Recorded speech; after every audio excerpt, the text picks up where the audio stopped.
আমাদের সার্বভৌম জাতীয় সংসদ, সেই জাতীয় সংসদের প্রাঙ্গণ আজকে একটা দেশের স্বাধীনতা উদযাপনের জন্য ব্যবহৃত হয়েছে। মার্কিন যুক্তরাষ্ট্র যারা পৃথিবীতে বিভিন্ন দেশের স্বাধীনতাকে পায়ে ধরেছে, যারা বিভিন্ন দেশে স্বাধীনতা সংগ্রামের নেতৃবৃন্দকে হত্যা করেছে,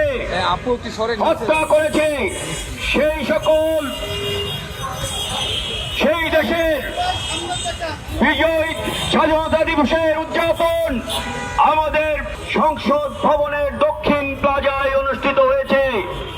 পৃথিবীর ইতিহাসে হয়তো এই ধরনের ঘটনা এটাই প্রথম, যখন একটা দেশের সংসদ ভবনের সামনে অন্য দেশের পতাকা উত্তোলন করে সেই দেশের স্বাধীনতা উদযাপন করা হয়।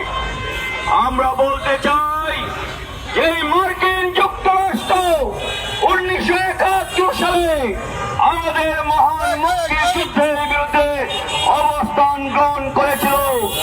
তারা আমাদের শত্রু পাকিস্তান সেনাবাহিনীকে অস্ত্র দিয়েছিল।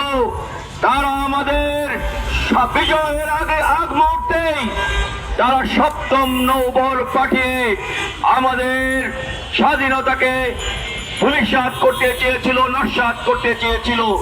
সেই দেশের স্বাধীনতার উদযাপন আমাদের পার্লামেন্ট ভবনের সামনে অনুষ্ঠিত হয়েছে।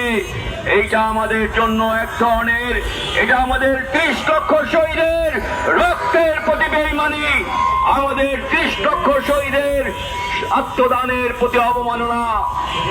যারা ইউএস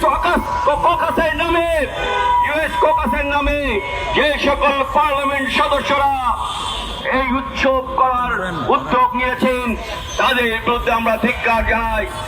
ওই অনুষ্ঠানে 71-এর ঘাতক জামাতে ইসলামের আমির ডাক্তার শফিক বলেছেন আমেরিকা হচ্ছে আমাদের পরীক্ষিত বন্ধু। আমরা জানি না আমেরিকা কোন পরীক্ষায় পাশ করে আমাদের পরীক্ষিত বন্ধু হয়েছে। আমাদের প্রত্যেকটা প্রশ্নেই আমেরিকা বিরোধিতা করেছে। গত 9 ফেব্রুয়ারি মার্কিন যুক্তরাষ্ট্রের সাথে যে বাণিজ্য চুক্তি হয়েছে, সেই বাণিজ্য চুক্তির ফলে আমাদের অর্থনীতি, আমাদের স্বাধীনতা, আমাদের নিরাপত্তা, আমাদের সার্বভৌমত্ব, আমাদের কৃষি, আমাদের শিল্প সবই ধ্বংসপ্রাপ্ত হবে। যারা আমাদের ধ্বংস করার জন্য আমাদের উপর বাণিজ্য চুক্তি চাপিয়ে দেয়, তারা কখনোই আমাদের বন্ধু হতে পারে না। সেই কারণেই যারা সংসদ ভবনের দক্ষিণ প্লাজায় তাদেরকে কর্মসূচি করার অনুমতি দিয়েছে, তাদের বিরুদ্ধে আইনানুগ ব্যবস্থা গ্রহণ করার জন্য আমরা আহ্বান জানাই।